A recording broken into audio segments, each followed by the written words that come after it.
Before you judge them, let me ask you something uncomfortable. Have you ever noticed how the people who are truly alone don't look lonely at all? You see them everywhere. At the grocery store, standing alone in the cereal aisle, staring at nothing. At the coffee shop, sitting by the window, no phone out, no book open, just watching. They're not sad. They're not broken. They're not even lonely in the way you'd expect. They're something else entirely. And most people, they look away. They don't ask questions because deep down, they're afraid of what the answer might reveal, not about the person who has no friends, but about themselves and how close they might be to becoming one. Let's be clear about something right now. When someone has no friends, truly no friends, it's not an accident. It's not bad luck. It's not because they haven't put themselves out there enough. That's what we tell ourselves. That's the comfortable lie. The truth is harder to swallow. Some people have no friends because they've made a choice.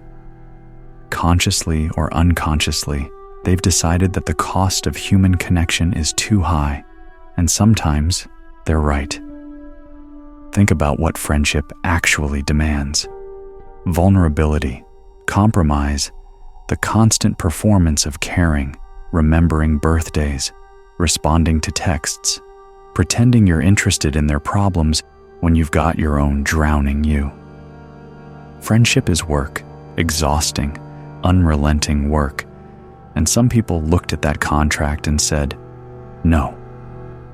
But here's where it gets darker. Others have no friends because no one will tolerate them. Not because they're cruel or violent, but because something in their presence feels wrong, off, like a frequency that doesn't match. You've met these people. You've felt it. They stand too close, or they don't make eye contact at all. Their laugh comes half a second too late. Their stories don't land. They misjudge every social cue, every unspoken rule that the rest of us somehow just know. They're operating with a different manual, and no one wants to teach them, because teaching them would require patience, honesty, the willingness to say, the way you exist makes people uncomfortable, and we don't do that anymore. We just drift away, ghost them, let the silence do the work. So they end up alone. Now there's a third category, the most dangerous one. People who have no friends because they don't need friends, not in the healthy, independent way, but in the cold, calculating way. They've studied people long enough to understand the game. They know what you want to hear. They know how to smile at the right moment, nod at the right time, ask the question that makes you feel seen.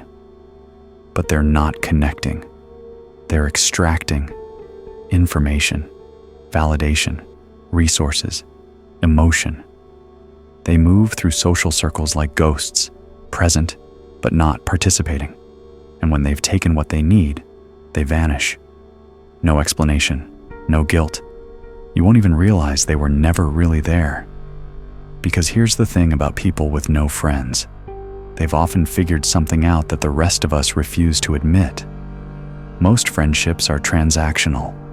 You meet someone at work, you bond over hating the same boss, you grab drinks, you complain together, and then one of you quits and the friendship evaporates. Or you're friends because your kids play together, because you live on the same street, because you went to the same college 20 years ago, and you're both clinging to a version of yourselves that doesn't exist anymore. Real friendship, the kind where someone knows you fully and stays anyway, is rare. So rare that some people stop looking for it entirely. They accept the isolation. They build a life around it. And sometimes that life is more honest than the one the rest of us are living, but it comes at a cost. Humans are wired for connection, even the ones who claim they don't need it, even the ones who've convinced themselves they're better off alone. The absence of friendship doesn't just leave a void, it changes the architecture of the mind. Without regular social interaction, empathy weakens, paranoia grows, and the ability to read faces, interpret tone, and navigate the subtle dance of human communication fades. And once it's gone, it's almost impossible to get back. You become a stranger in your own species. So how do you spot them, the people with no friends? How do they move through the world? First, they're too self-sufficient. They don't ask for help, ever. Not because they're proud, but because they've learned that asking makes you vulnerable, and vulnerability, to them, is a weapon someone else can use. They fix their own car, cook their own meals, solve their own problems. They've built a fortress, and they live inside it. You'll never get invited in. Second, they don't participate in group memory. When people talk about that time we all went to the lake, or remember when Sarah fell off the chair at the Christmas party, they're silent, not because they weren't there, but because they were never part of the we. They were present, but separate, always separate. Third, they're either too honest or too vague, no middle ground. They'll either tell you something brutally personal within 5 minutes of meeting you, or you'll know them for 5 years and realize you don't know a single real thing about them. Both are defense mechanisms. The oversharing is a test. They're watching to see if you'll run, if you'll judge, if you'll weaponize their truth later. The vagueness is a wall. They've learned that the less you know, the less power you have. Fourth, they're comfortable with silence, painfully comfortable. Most people panic when a conversation dies. They scramble to fill the void. But people with no friends will sit there, staring, unbothered, because silence doesn't scare them. People do. Now here's the warning. If you encounter someone like this, someone with no friends, no social circle, no history of connection, you need to ask yourself one question. Why?